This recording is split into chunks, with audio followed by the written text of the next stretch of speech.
Okay, welcome back to week 3 of our American Literature 4 class. Getting some great responses from your emails that you've been sending, your connections to the literature. Good job, keep it up. Let's try to put everything together maybe by the end of this week because we're closing up our section on First Nations literature and moving into our next section called Yankeedam. So I wanted to talk a little bit about our text here that we're going to be reading, An Abundance of Katherines by John Green. So whatever you want to do is fine. You can buy this on Amazon. I think it's about $7 American for the paperback copy. I'm not sure if it's on Kindle or not. But in the same way that our story Skins is written, this book parallels that same style. Easy, quick read, but there's a lot of cultural nuances in it, and we'll spend some time. If you have questions, let me know. So, a couple of quick reviews that have been written in newspapers and book lists that analyze stories. Here we go. Funny, sweet, unpredictable. Green follows his Prince-winning Looking for Alaska with another sharp, intelligent story. The laugh-out-loud humor ranges from delightfully sophomoric to subtly intellectual. Laugh out loud funny.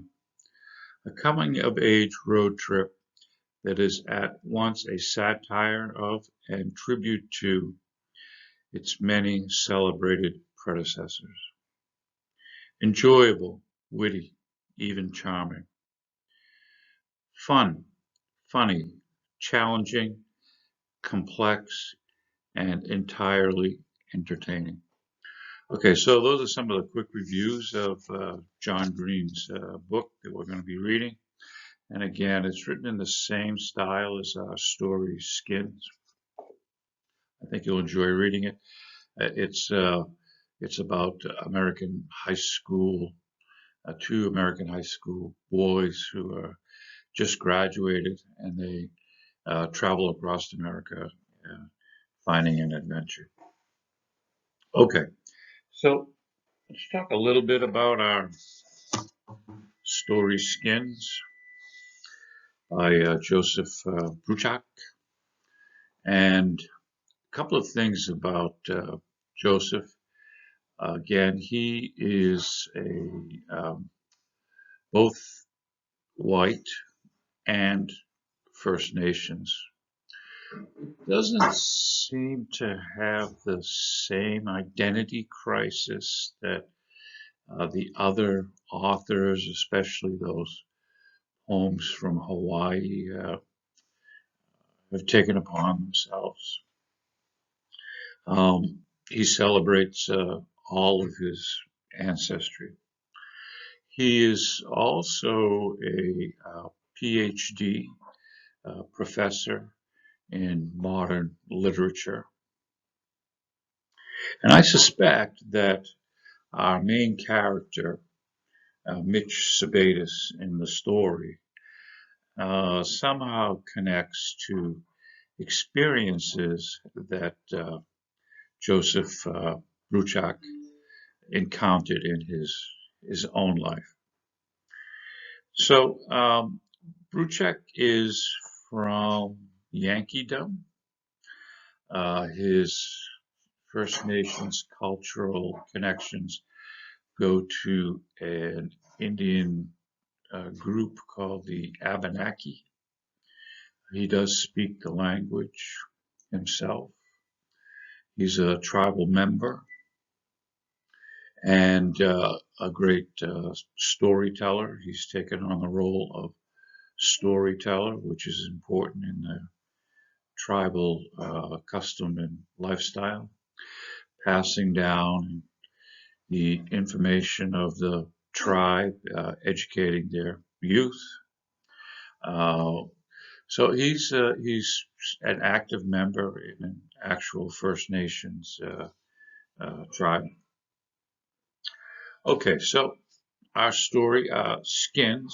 Okay, the title says everything. One word. The title really just draws you in. You want to explore more. Okay, what is he talking about? Skins is kind of, it's kind of weird in a way, but it's really an eye-catching piece, a title, and it kind of draws you right in and wants you to read more. So in the first paragraph, Bruchac really, I found this to be really unusual, the way he starts off the story. The first day I saw Jimmy T. Black, I thought he was a real Indian, realer than me. Okay, so of course that's totally grammatically incorrect. There is no word realer. Um, if you said that as an adult, people would think you weren't very educated. So Mitch is the narrator of the story, and all of a sudden he's playing around with the language. Okay, um, he's not a stupid kid. He's actually very intelligent, very well read. So he's just kind of informally playing around with the language.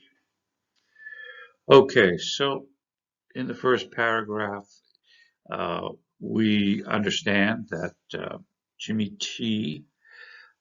Middle name is Thorpe, relating to Jim Thorpe, the sack and fox guy who won the Olympics about a century ago and was the world's greatest athlete. So I think in my introduction I said that there's a statue for Jim Thorpe in upstate New York, and that's not correct. The statue is at the Football Hall of Fame, which is in Ohio. So Jim Thorpe, quick background on him. Again, a century ago, he was actually he's famous for football, but he also played baseball. He was a famous runner, a track star, a ballroom dancer, a pool player, anything to do with sports. He excelled in. And I don't think anybody's ever come close to beating his records. And he was actually half First Nations and half Caucasian. Okay, so the next character that's introduced into our story is Uncle Tommy Fox.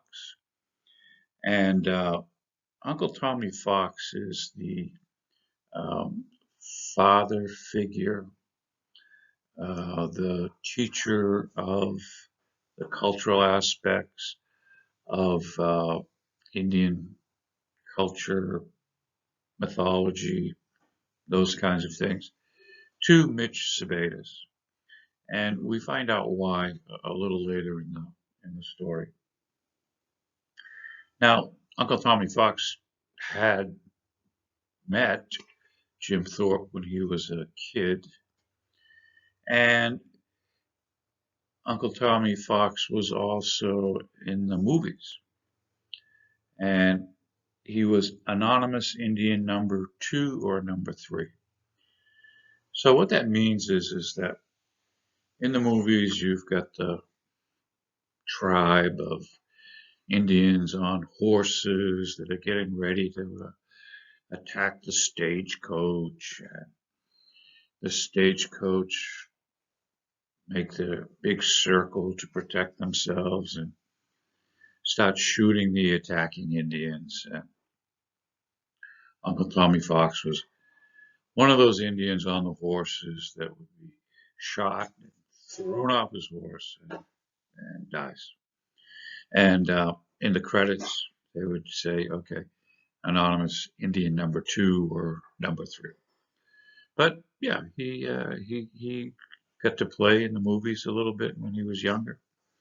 So that's kind of the start of our first page of our story. Okay, so in the third paragraph, this is called an aside, which in literature is extra information that the author interjects into the story that is kind of background information.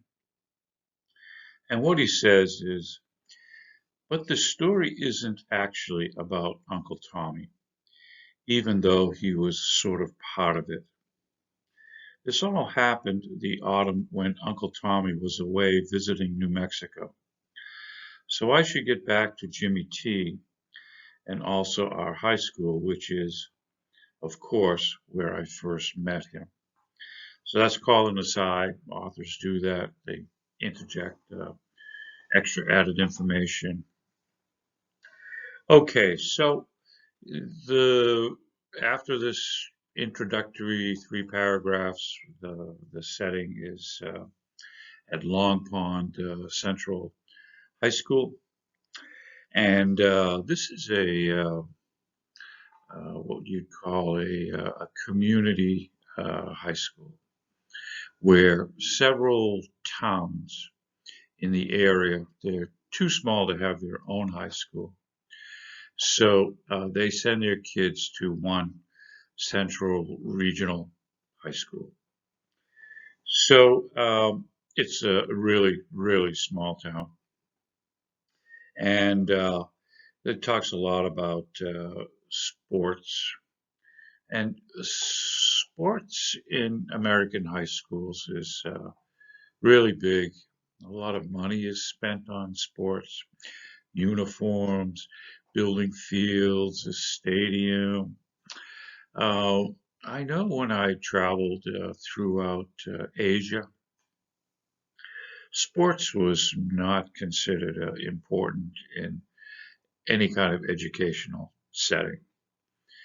The most popular kid in America is usually that sports player. But in Asia, it's the smartest kid in the school that's the most popular. I think Australia is another country that really emphasizes sports playing as part of their educational curriculum. So why is sports so much part of American culture? So the reason behind the sports in education is to hopefully teach the player teamwork, leadership, physical education. But the main idea is to teach something called good sportsmanship. Maybe we say it's not whether you win or lose the game, it's how you play the game. Okay, so sportsmanship is part of that underlying reason for why sports is so important in school. So he goes on to describe the small town. He says it's so small you have to look twice when you travel through it. We say if you blink your eyes, you'll miss it. So Um, he talks a little bit about and I'm sure those of you who live in a small community outside of Debrecen know this very well. If you grew up there, everybody knows your business. Everybody remembers what you did 100 years ago. And he talks about a funny story when in elementary school, he bit some girl, and they still talk about that story today. So this is all part of what life is like in a rural community. I mean, people know everything about you. They know what you had for dinner last night and what time you came home and who you were hanging out with. And you have no privacy, and gossip is everywhere. So he kind of makes that analogy about his little small town, Long Pond. So he talks a little bit about himself.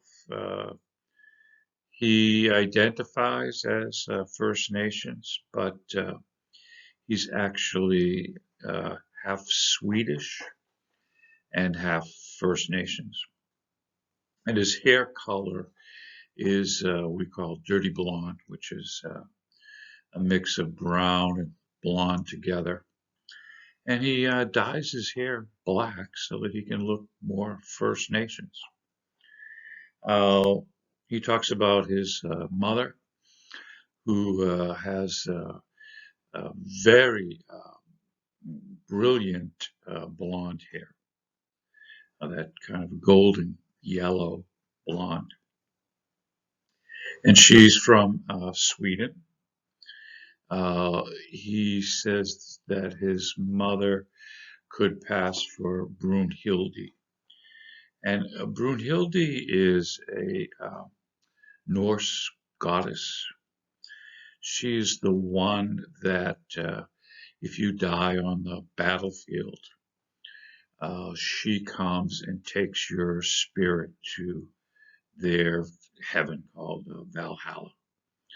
So he makes a connection to his mother in that way. It's mentioned a couple times in the story.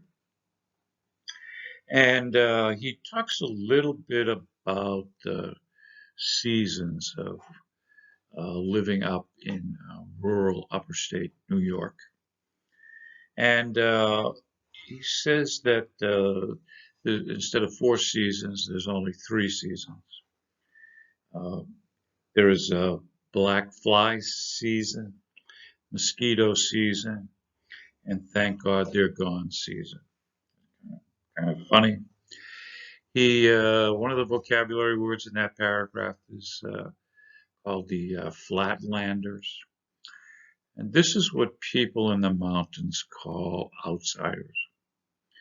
It means you don't live in the mountains. You don't understand our cultural backdrop. You live in the valley, or you live down in the flat farmland down below. And you're not one of us. Now, Long Pond area had an industry in the past for wood, for making paper, but that industry is gone, and it has transformed itself into a tourist area where people go hunting and fishing and snowmobiling and probably skiing. And it's actually a very beautiful part of the country. A lot of rivers and lakes and hiking. People do a lot of hiking there. So he introduces the new um, the new center that has been built to accommodate tourists coming to the area, and that center is the stopping point for people traveling through. You'd go there, you get the information, maybe get some maps where the hiking trails are, or the best skiing place, or where to go swimming, and that sort of thing. So that becomes an important part to our story. Okay, so um, Joseph Bruchac uses almost a page and a half just setting the background scene before any action takes place in our story, and we're finally getting there. So it opens up in the school. Um, there are four new kids that have arrived to start the new school year, which is unheard of. Maybe one every couple of years, okay, but four in 1 year. He describes it as a tsunami, which is a big hurricane, a big storm. Um, People don't really know how to react to so many new students on the first day. So he talks about Jimmy T. Black's introduction into the school. And everybody wants to kind of get to know who this new student is. He's got long black hair. He dresses in a First Nations custom way with turquoise jewelry and a special vest that First Nations people wear. Very tall, handsome guy. Of course, all the girls are already trying to find out who he is and that sort of thing. And he talks about the buzz around the school. So that's the local gossip or what people are talking about this new student, Jimmy T. Black.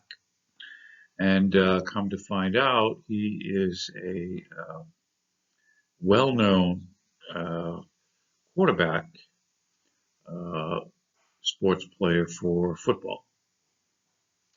And we find out that many newspaper articles have been written about his playing at his previous school. He is being hunted by some of the big name colleges, Notre Dame and Syracuse, where they're thinking about after he graduates from high school, he can come play football for those college teams. And he has made some analogies between Jimmy T. Black and some famous people from the past and the present.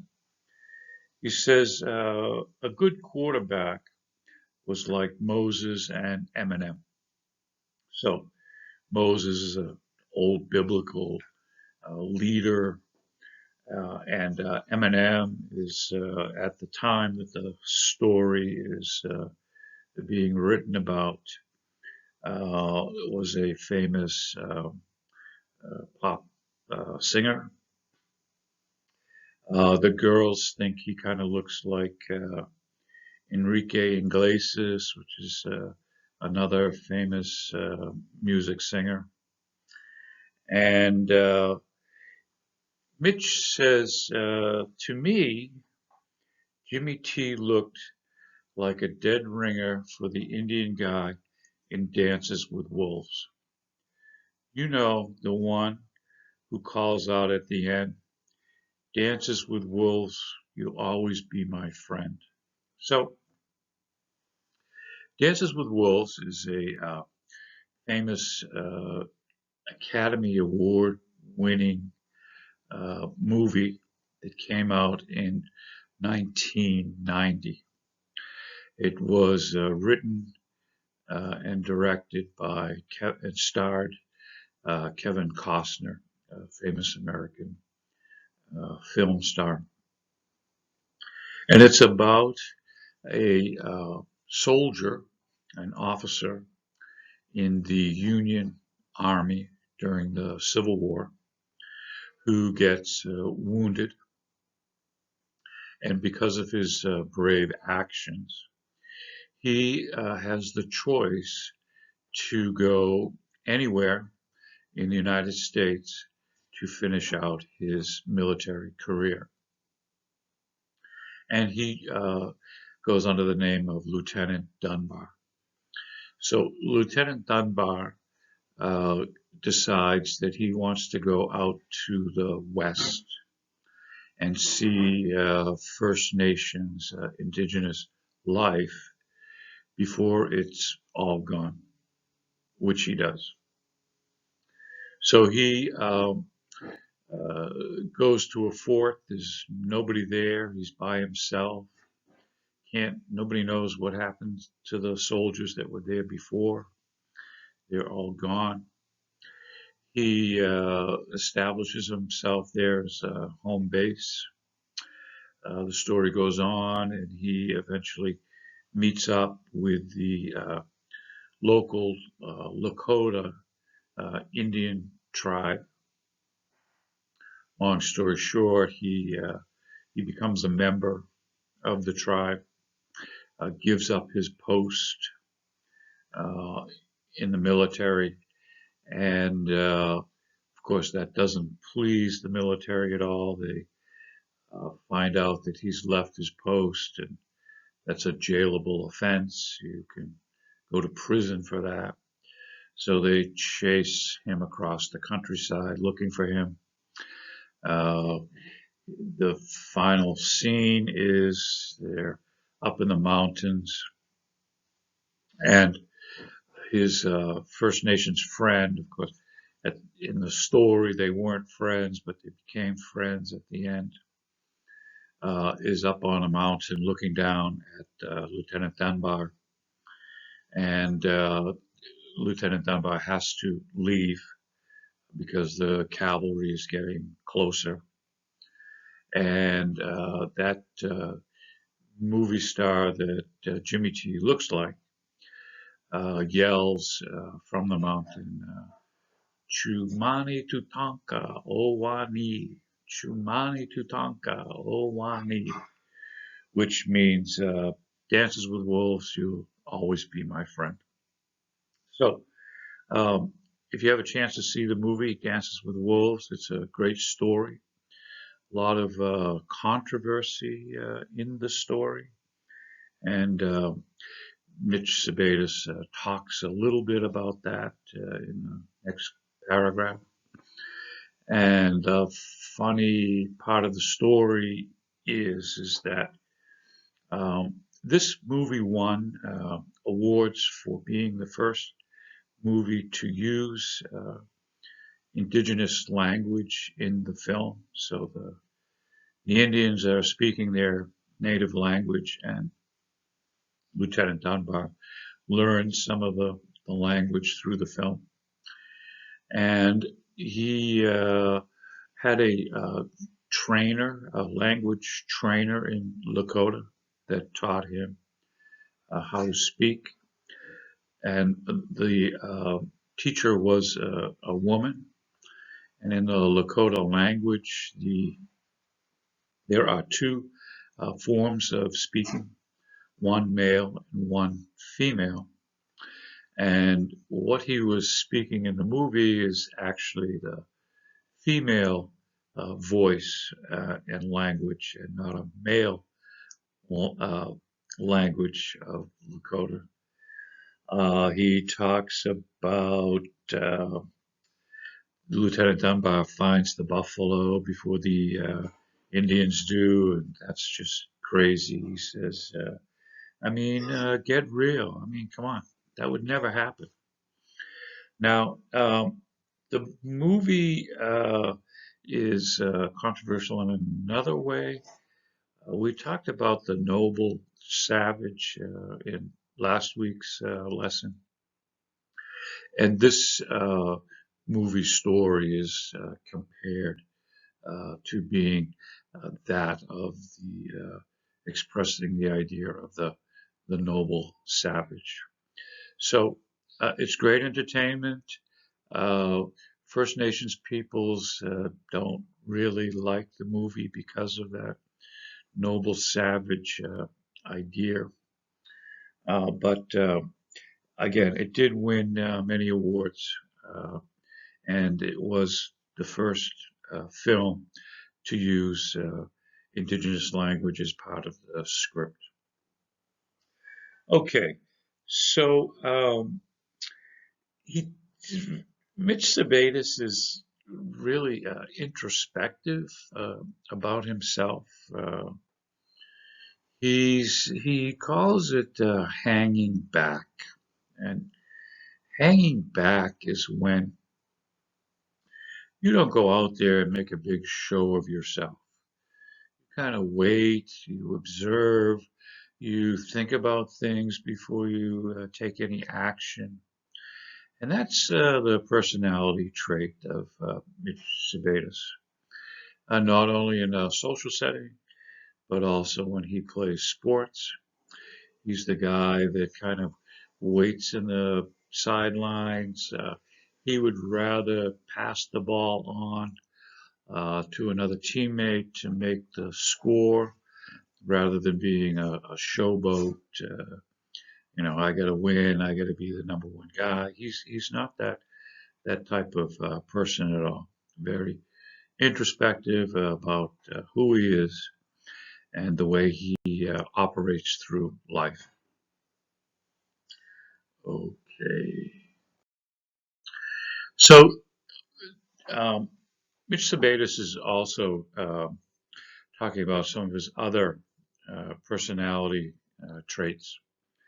He he's not a big party kid. He doesn't run out with the gang and do crazy things that high school kids do. He says, when asked to do that, he says, "Hey, I'm cool, but I'll catch you guys later." So he's very kind of laid back.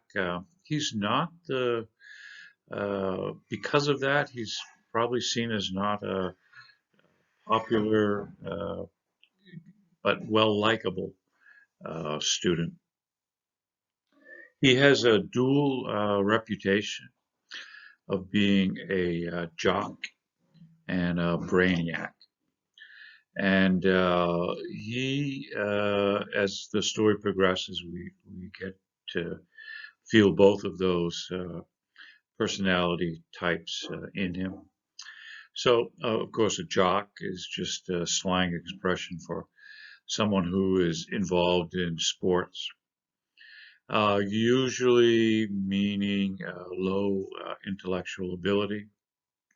But in Mitch's case, he is both a jock and a brainiac, which means he's well read. Uh, Come to find out later, he's taking advanced placement courses.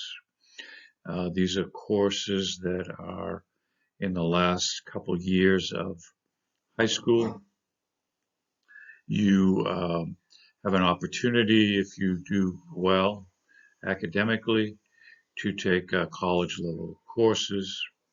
And this, of course, helps you to go to college after you graduate from high school. So he is kind of a contradiction in that he's both a sports guy and he's also has intellectual pursuits. Okay, so Jimmy T. Black comes in. Everybody's kind of hanging around him, but we still have three other students that we haven't met yet. And the the other student male his name is Randolph, and he has two sisters, Coretta and Rosa, and they're kind of being left alone. No one's rushing up to meet them. It's the first time that any. Okay, so before we get to that, their name is White, um, Randolph White and his two sisters. And Mitch says that that's a misnomer. So the irony of the situation is that the whites are actually African American. And there has never been any African American students at Long Pond High School before.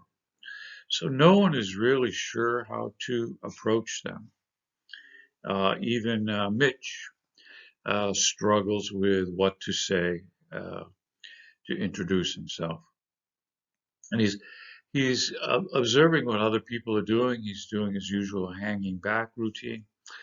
And, he's thinking, hey, come on, guys, why are we all avoiding these three new students? We should be welcoming them to our school. So he wonders what he should say as an introduction. Maybe he should use some African American slang that he knows from rap music or whatever. But he decides on just the local hello, which is hiya. So he introduces himself to Randolph just by saying hiya, and they shake hands, and he's surprised by the way that Randolph shakes hands. Now, usually high school boys, especially if they're jocks, when you shake hands, you grab the other person's hand and squeeze as hard as you can to show how strong you are. But that's not what happens with Randolph. Randolph shakes his hand very gently, in the same way that First Nations people shake hands. So Mitch is kind of confused by that. As he talks to Randolph, Randolph doesn't use any of that black ghetto rap language. He speaks perfect standard English. He describes the two sisters as being easy on the eyes, which means they're very good looking, very nice to look at, beautiful girls. They're tall, so he's already thinking, oh, the girls' basketball team needs some new players. And so Randolph becomes his new best friend. And Randolph is also a football player. Randolph knows about Jimmy T, talks about some of the newspaper stories that he read from his uh, previous town about Jimmy T's success as a football player. And Randolph plays a position on the team called the center. And the center is a key player in the football team because he takes the ball and he, through his legs, passes it up to the quarterback. So he would be the center for Jimmy T eventually on the team. And Randolph is he's the kind of player that he's short but very muscular and very strong. He's very good at being center. The previous center on the Long Pond football team was terrible. Couldn't hike the ball correctly. The quarterback would have to reach way over to one side or jump up to grab the ball. But Randolph is very good at playing that position. So uh, Mitch has not met Jimmy T yet. And he's looking and sees that Jimmy T kind of throws Randolph a dirty look. So I go, what's this all about? So the story progresses. There is tension between these two new students, Randolph and Jimmy T. And we find out later that that tension comes from the parents. And we'll get into that in just a minute. Okay, so um, the White's father is a doctor, and he becomes the new director of the Long Pond Adirondack Interpretive Center. And I should say the two sisters are dressed beautifully. Some of the other girls that are into fashion quickly make friends with them. So they're being well, everybody's kind of intermingling now, and that's going well. So the newspapers come and take some pictures of the White family, and it's kind of a funny picture under the headline. The headlines are Long Pond welcomes the Whites, and it's a picture of an all-black family. So ironic picture. And so the father is the new director. He's a doctor. The wife is also a professor at a local college. They're well off. He's being paid very well to be the new director. They buy the best home in the lake area, right down on the lake. And come to find out that Jimmy T's father is the new assistant director. So he would be working under Dr. White. Dr. White would be the boss. And so the clash, the problems really stem from that new the new director and the new assistant director. And come to find out that both Jimmy T's father and Dr. White were students together back in college. They knew each other. Okay, so everybody's met, new friends. The story proceeds. Mitch Sebastes has tried to meet up with Jimmy T, but Jimmy T just kind of disappears. Like he doesn't really want to talk to Mitch, and we don't know what that's about until later in the story. So, as we proceed on, the story talks a little bit more about this why Jimmy T seems to be avoiding Mitch. Mitch and Randolph become good friends. There is some tension between the two uh, actors in the story. Um, Mitch supposes that the reason Jimmy T is avoiding him or is because he's friends with Randolph. He goes on to talk a little bit about the other uh, kids and population in the rural community that have First Nations ancestry, and they don't really call attention to that. It's kind of a hidden fact. They just cut their hair and try to integrate into the community and never really speaking about it. Okay, so again, there's another analogy to Brunhilde in the story. And he finally talks about his father. So his father was First Nations, looked First Nations, did get along with everyone. He had a good sense of humor. People liked him.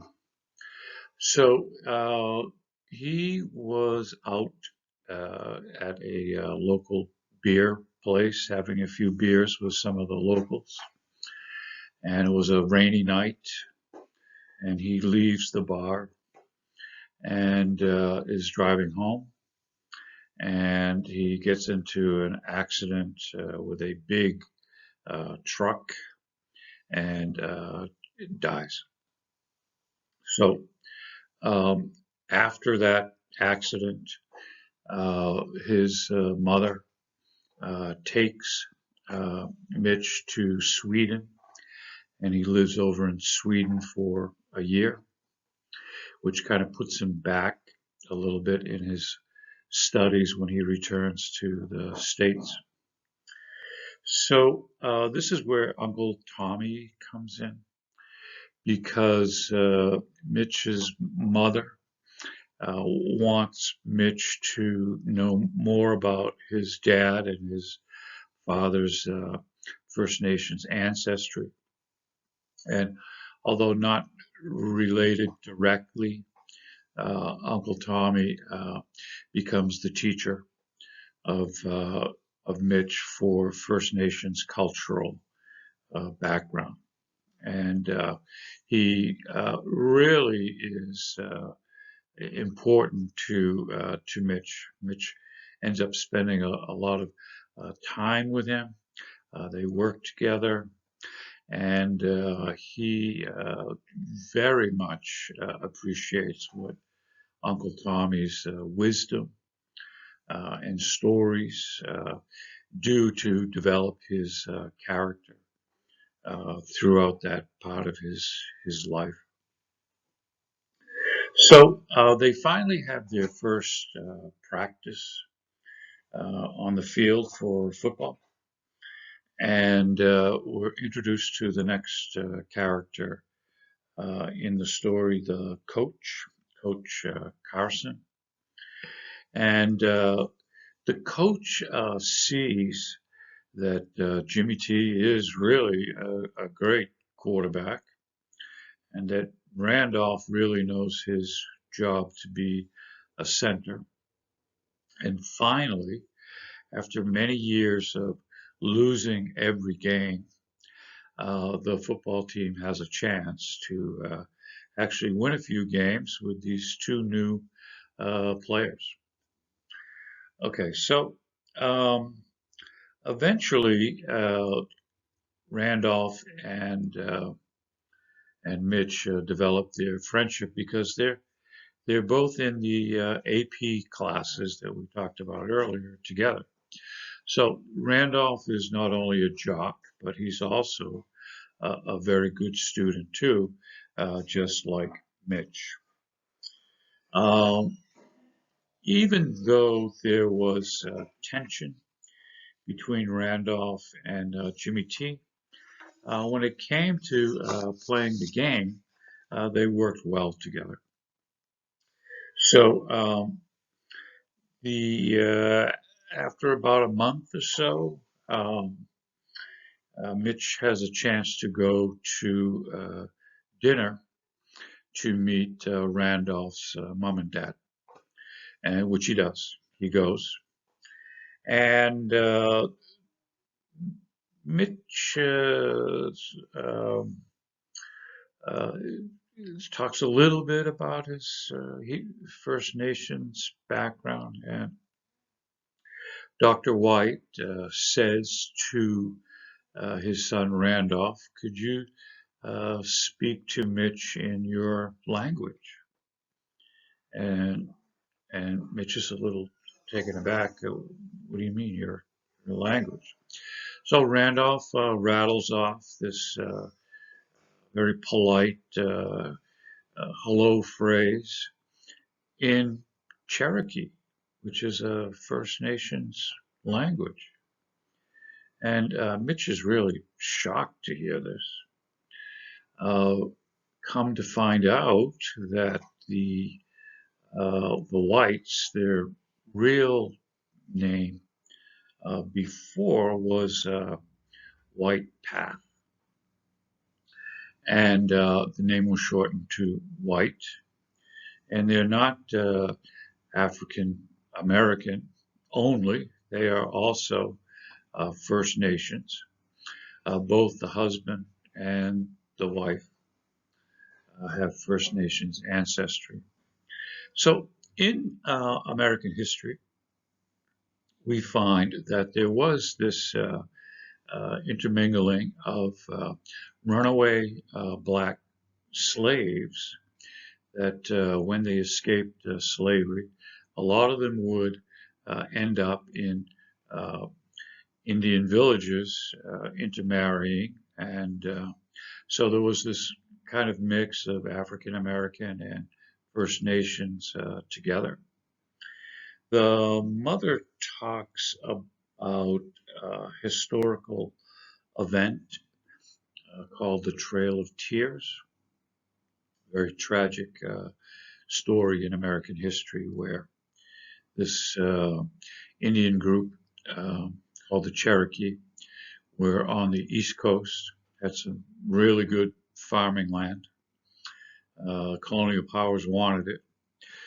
They drove them off their land and sent them out to a reservation halfway across the country in Oklahoma.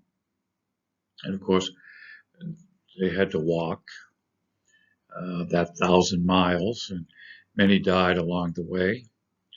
And it was interesting that one country in Europe, after hearing about this tragedy, donated money to the tribe after they settled in their new reservation area in Oklahoma to help them with medicine and food and getting established. And that country was Ireland. So every year in the Cherokee tribe pays tribute to Ireland for their generous donation and offer back during the Trail of Tears. Okay, so now Mitch realizes that Randolph too is First Nations, which makes their friendship and bond even stronger. Okay, so it talks a little bit about Jimmy T. Yeah, Jimmy T is like a real true jock. He does the minimum, what's required to stay on the football team. He doesn't take AP classes. He does the smallest amount of work possible just to stay on the team. He's not a good student. This is not going to help him when he gets to college, but that's another story. So time goes by. They're starting to win some games. Randolph and Jimmy T, despite their problems, play well together on the field, except for one day during a practice, kind of an argument between Jimmy T and Randolph. Now, Jimmy T calls Randolph a very bad racial slur name. And he takes the ball and throws it as hard as he can at Randolph. Now, Randolph he's small, but he's very muscular. He's strong. And the ball hits Randolph in the chest and then bounces back and hits Jimmy T in the nose, and Jimmy T is bleeding all over the place. So even though Jimmy T really makes this very derogatory remark to Randolph about being African American. Randolph doesn't react. He doesn't, these are not fighting words to him. All he says to Jimmy T is better than being a faker. What does that mean? Mitch can't quite figure out what that's all about. Okay, so at the time the coach is off the field. He comes out. He sees Jimmy T running back to the gym, bleeding all over the place. Asks what's going on. Mitch covers the base, says, "Oh, he just got hit in the face with a ball, and he'll be back out. No big problem." So this is kind of the climax point of the story in terms of the relationship between Randolph and Jimmy T. The tension has gotten beyond, and now it's physical. Okay, so as the story progresses, we are at a game, and Jimmy T's father is one of those guys that goes to the playing field and watches his son play. And most people that that go see their kids play just sit in the grandstands and watch their kids and clap when they do well, and that's about it. But Jimmy T's father is called a yeller, and he'll run up and down the field. He yells at the other players. He yells at the referee. He yells at the coach. He really, really tears into Jimmy T, saying, things like, you missed that ball. What are you doing? Keep your eye on the ball. What's going on? You're playing terrible. I mean, this doesn't help a kid play better. Okay. And in sports, uh, almost, I wouldn't say every game, but we do see these kind of parents that kind of take over the playing field and just, it's a game. Come on. I mean, let the kids play. All right. But Jimmy T's father is one of those uh, unwanted parents on the playing field that yell at everybody and take the game way too seriously. So we finally find out what the tension between Jimmy T and Randolph is, and it stems from the parents. There is a social engineering, government enforced program from the 70s to the 90s in America, where if you are two people are applying for the same position, but they are equal. If you are from a minority group, you get extra points, and you get the job. And it's called affirmative action. And this was the situation between Randolph's dad and Jimmy T's dad. They both applied for the directorship at the Adirondack Center. Randolph's father got the job. Jimmy T's dad thinks it was because of this affirmative action program. He thinks he should have been the director. And so that's the tension between them. It stems from the parents. Okay, so in the final part of the story. A big game. They have to win this game. Jimmy T's the quarterback. He's not playing very well. His father's out on the field yelling at him very brutally, saying, "Oh, you'll never be anything. You're just like your mother. You play like a little girl." All of this kind of stuff that is really kind of tearing up Jimmy T and making him play even worse. So they're losing. The team's losing. Halfway through the game, there's always a break, a short break in between. And the team goes off the field and kind of regroups to make a plan for the second half of the game.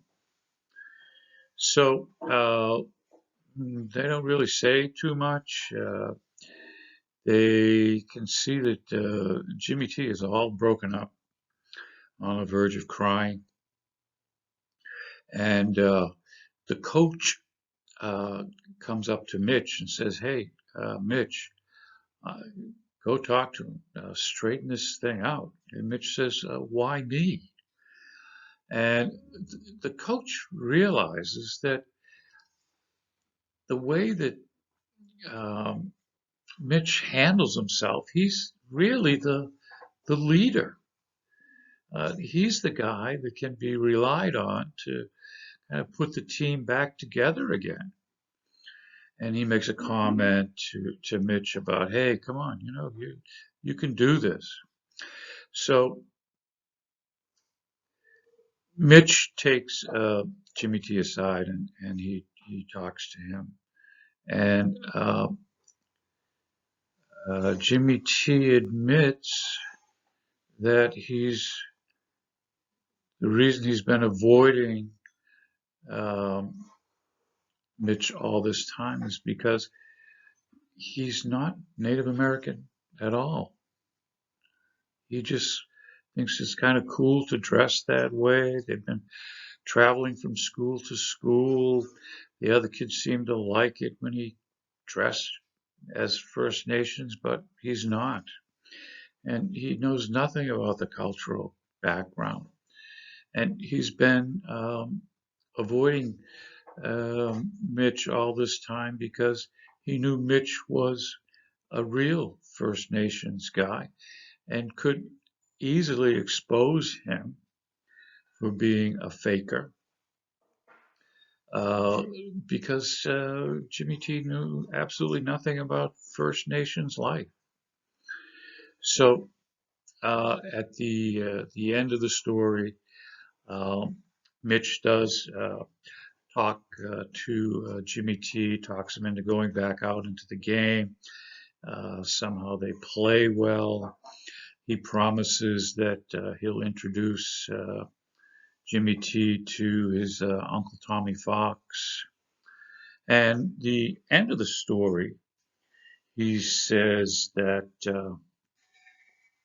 this is so true. He says, basically we're all human beings and all our blood is red. And it doesn't matter who you are or who you project yourself to be. At the end of the day, we're all human. So that's kind of the moral of our story. It took a long way to get here, but anyway, I found this to be a very interesting story that Joseph Bruchac wrote.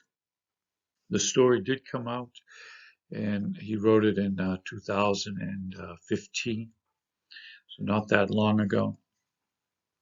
And the time period of the story looks like about 1990s, about the 90s in America.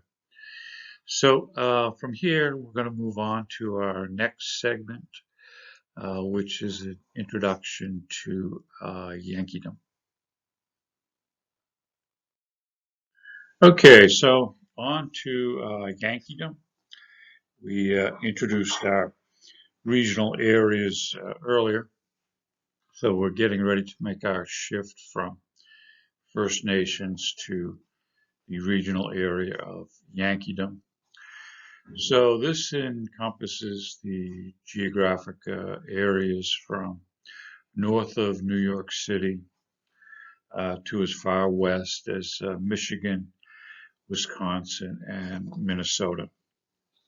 So the characteristics and values that are dictated by history um, and the economy, uh, the nature, the geography, the ocean, the forest, farming, those kinds of things help to develop the regional character of the people living there. And that extends into the literature.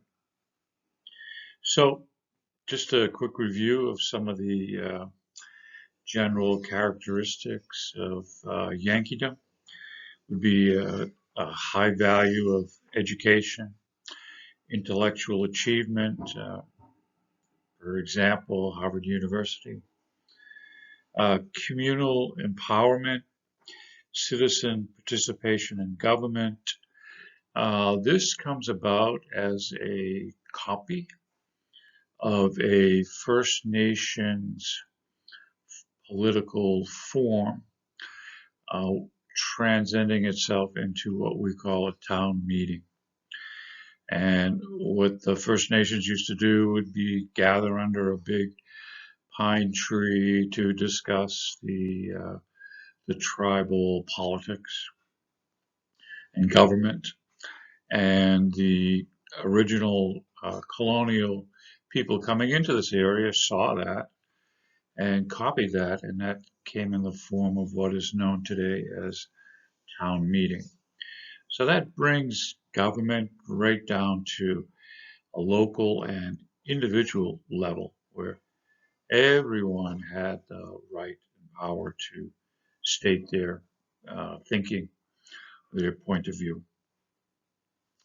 So Yankees are comfortable with government regulation. They have kind of a utopian streak to their characteristic. It was originally settled by radical Calvinists, which is just another word for Protestant Christian religion. Some of the other characteristics might be hard work, being thrifty. So a lot of jokes about Yankee people being very stingy with their money, great savers of money, always looking for a bargain or a deal. Religious freedom, that takes a little time to get there, but eventually they do get there. Independence, self-reliance is huge. Okay, you take care of your own little family and your issues, and you don't bring your problems to the public. Um, Family-run businesses were very common, uh, and this reduced the need or want for slavery. Um, Yankeedom is the first place in the country that doesn't have slaves.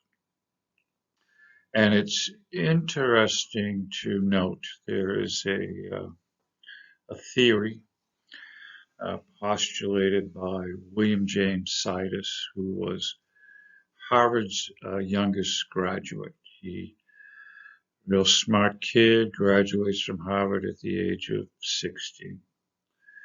So he did a lot of work with First Nations literature and its influence on American government. And what he said that even given great changes in the population from red men to white men, the same institutions and traditions tend to reappear. And he uses the example of slavery. So in the area of New England, the northern part of America, pre-contact, those Indian societies did not have slaves, but those Indian nations south, there's a line in Washington, D.C., it's called the Mason-Dixon line, and it separates the northern part of America from the southern part of America. Those Indian nations in the south, the southern part of pre-contact America, did have slaves. So if we look at history from a long point of view, those same traditions that were here for tens of thousands of years tend to reappear regardless of the population change. So that's a little William James Siders. The triangular trade was a big economic feature from colonial times up until the Civil War. And that triangular trade economy was the English settlers came to New England and they found these beautiful, huge trees. So they cut them down for wood to build their houses, but most of it was sent over to England as part of a trade for building furniture and shipbuilding. Eventually, the shipbuilding was done here in New England. This is a big tradition, part of the literature that writes about the sea and the ocean, about shipbuilding. So they would eventually build the ships here in New England, sail them to England, and they would be sold to the English, again, before this Revolutionary War, America was part of England. And then the English would outfit the ships and they would sail them to Africa. There they would buy slaves.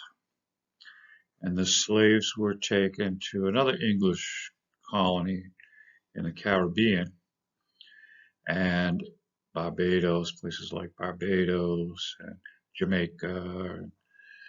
Those places were farmed for sugarcane. And for the raw sugar that we have today, well, that's where it was originally farmed. Not an indigenous plant to that area, but they cut down the land to grow sugarcane. And there they would manufacture something called molasses, which is a dark syrup, very sweet, make a lot of things from it. So the ships would leave England, go to Africa, get slaves. Slaves were taken to the Caribbean. In exchange for the slaves, the ships would load up again with molasses, and those were taken to the colonies to be sold. Ships filled up again with wood and other raw materials, fish, etc., shipped back to England. So kind of a triangular trade situation. That plays into the early literature. Reliance on the ocean for commercial enterprise. Some of our greatest stories about the ocean and the trade, fishing, Moby Dick, the whaling industry, it's huge. So a lot of the literature comes from this background. The video that we have, yeah, sorry, it's kind of old and yeah, kind of hard on the eyes, as Mitch Sebastes would say. But the information is pretty good. So it talks about the early New England as a birthplace for American Romantic authors and poets. And this was in the early 1800s. America has just come into its own independence, trying to create its own identity. There is a literary theme called Romanticism, which kind of looks back at the past and kind of paints a beautiful picture of life in the past. And as we'll see next week when we get into it a little deeper, it was anything but romantic. So some of the big names from New England in literature. We're going to start from the early 1800s. Our first poem comes from Samuel Woodworth. He was a local author right here in my hometown. This poem is about a well, which is right down the street, and it became a popular poem throughout America at the time, turned into music, and it's taught to school children today throughout America. It's called The Old Oaken Bucket, and it's a story about a little family-run farm with a well for their water source, and the bucket is how you get the water. You kind of pull it up, and the farmer comes back from the field, and he has a drink of water. Idealized life on a farm in New England. So some of the other authors that in that video, that initial video, we talk about Ralph Waldo Emerson, Henry David Thoreau. So they were friends. They knew each other. Thoreau writes a story about going out to this little cabin on a beautiful pond, idyllic situation. He spends a year out there connecting with nature, supposedly, okay, and writes this beautiful story about man and nature and all of that sort of thing. But the true story is it was a nice little cabin on a beautiful little pond, and he would go out there on Monday. And he would be there during the week, Monday through Friday, writing, connecting to nature, living kind of a rough, rugged outdoor life. And Friday night, he'd pack up all his gear and go to Boston and party out with his friends. So, how real is that? So anyway, Thoreau and Emerson knew each other. It was actually Emerson's land that the cabin was on that Thoreau goes to Concord, out in Concord, Massachusetts. Nathaniel Hawthorne is one of the stories we're going to read. He's also around in Concord at that same time. They all knew each other. Emily Dickinson is another famous female author, lives out in Western Massachusetts near the University of Massachusetts at Amherst.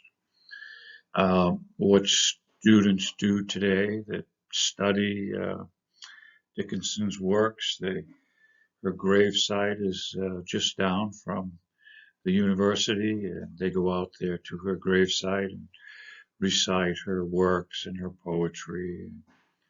Actually, only a few of her poems really became popular during her lifetime, but she became more famous later after she passed on. Louisa May Alcott. This was at a time when there were starting to become wealthy merchants. And more and more women became much better educated. So they had free time They weren't at home on Monday doing the laundry, and Tuesday doing the ironing, and Wednesday preparing the meals for the week, and they didn't have that difficult lifestyle. So she writes this famous story kind of later, a little after the Civil War, called Little Women. And it's kind of it's partially autobiographical. Henry Wadsworth Longfellow is from Maine. Uh, he ends up teaching at Harvard University. He writes some famous poems about Paul Revere's ride during the American Revolution, and a poem called The Song for Hiawatha, which is a story of First Nations. Um, Not he became a leader later, but he wasn't at the beginning of the story. Edgar Allan Poe, uh, famous for his horror writings. He was born in Boston. Herman Melville, of course, of Moby Dick. Uh, he lived out in western Massachusetts when he wrote the story, Moby Dick. A little bit, getting a little bit closer to contemporary times, we have H.P. Lovecraft. He lived in Providence, Rhode Island. Uh, Mark Twain, although not born in New England, moves to Hartford, Connecticut. He says it's the most beautiful city in the United States. And he writes his masterpieces from his home in Connecticut. Right next door to him is Harriet Beecher Stowe, who writes a famous work called Uncle Tom's Cabin. Getting really up to contemporary times, we have John Updike, originally from Pennsylvania, but moves to Ipswich, Massachusetts, where he writes his famous contemporary novels. We have a short story we're going to read called A and P, which is about a supermarket, a kid that works in a supermarket in small town Massachusetts. Robert Frost, we're going to talk about him a little later. Originally from California, moves to Massachusetts, uses New England as a setting and backdrop for his poetry. More recently, Stephen King is from Portland, Maine. A lot of his stories are set very close to his hometown in Maine. Horror stories. Um, Dan Brown, who wrote the Da Vinci Code, also comes from Maine. Some of the music from the music industry, we have James Taylor, Donna Summer, who was the queen of disco. She's from Somerville, Massachusetts, near Boston. The Cars, a famous rock band during the earlier times, used to play at the local nightclub down here in my hometown. Aerosmith lives right down the street. I've met one of the guitar players at the local post office. Talking Heads, Michael Bolton, New Kids on the Block, Fish. So this area is very rich in its artists, musicians, and literary writers. So we'll move on to the next slide from here. So this is our final slide for today. We almost out of time. So let's talk a little bit about what we should be doing during the week. There's a couple of poems by Robert Frost, one called Meandering Wall. It's about stone walls in New England. The other is called A Gift Outright, which is a poem that was read by Robert Frost at the inauguration of President Kennedy, 1961. And the next short story is by Nathaniel Hawthorne. It's called Dr. Heidegger's Experiment. And it's a story about four characters who are older, who have lived difficult lives. And it's about learning life's lessons or not learning life's lessons. It carries over a mythological story brought back to Europe from an explorer, Ponce de Leon, to Spain, which spread out through Europe at the time. We have a couple of music songs, the lyrics. Take a look at the lyrics. One by Billy Joel. It's called Alexa, and it's about the fishing industry in Yankeedam today. And our last song is called Brandy, and it's about a modern day barmaid and her life in a small seacoast village. So we're going to try to catch up with everything. We've moved out of First Nations and we're now into Yankeedom.